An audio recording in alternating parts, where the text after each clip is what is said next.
ஒரு காலத்தில் ஒரு அழகான காடு மற்றும் ஆற்றில் பல வகையான மீன்கள் இருந்தன மற்றும் ஊரிலுள்ள மக்கள் அவற்றைப் பிடிக்க மிகவும் ஆர்வமாக இருந்தனர்.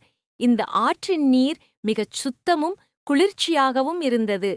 ஒரு நாள் அந்த காடு மற்றும் ஆற்றின் அருகிலுள்ள குழந்தைகள் ஆரவாரமாக நீருக்குள் விளையாட குளிக்க விவகாரம் செய்து கொண்டனர். ஆனால் இங்கு உள்ள மீன்கள் அனைத்தும் மிகவும் தயவு செய்து இருந்தன. குழந்தைகள் நீரில் உள்ள மீன்களை பார்த்து கொண்டிருந்தன.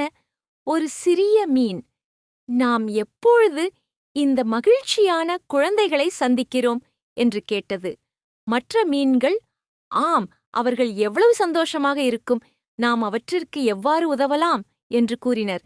திடீரென்று ஆற்றில் ஏற்பட்ட ஒரு பெரிய கல் குழந்தைகள் விளையாடும் இடத்தில் வந்து ஸ்டக் ஆகிவிட்டது. நீரின் வேகம் குறைந்து குழந்தைகள் குளிக்க முடியாது என்பதால் அழுதார்களே. அவர்களுக்கு மிகவும் கவலை ஏற்பட்டது. சிறிய மீன், சொல்லுங்கள், நாம் ஒரு திட்டம் செய்கின்றேன் என்று தீர்மானித்தது. நாம் அனைவரும் ஒன்றாகி அந்த கல்லை பிரிக்க முயற்சிப்போம். மற்ற மீன்கள், சரி, நாம் முயல வேண்டும் என்று கூறினர். மீன்கள் ஒருவருக்கொருவர் இணைந்து கலந்துரையாடவும் கல்லை பிடிக்கவும் மற்றொரு மீன் மீது விழுந்து முயன்றனர். குறைந்த நேரத்தில் அவர்கள் அந்த கல்லை ஒரு சிறு அளவில் நகர்த்து குழந்தைகள் மீண்டும் குளிக்கக்கூடியதான வழிவகை செய்தனர்.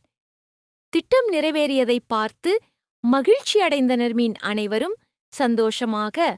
நாம் ஒரு குழுவாகவே பல வகை செயலை முயற்சி செய்து முடிவை அடைந்தோம். இந்த கதையில் ஒற்றுமையே பலம் காணப்படுகிறது. வாழ்க்கையில் ஒற்றுமையாக செயல்படுங்கள். நன்றி.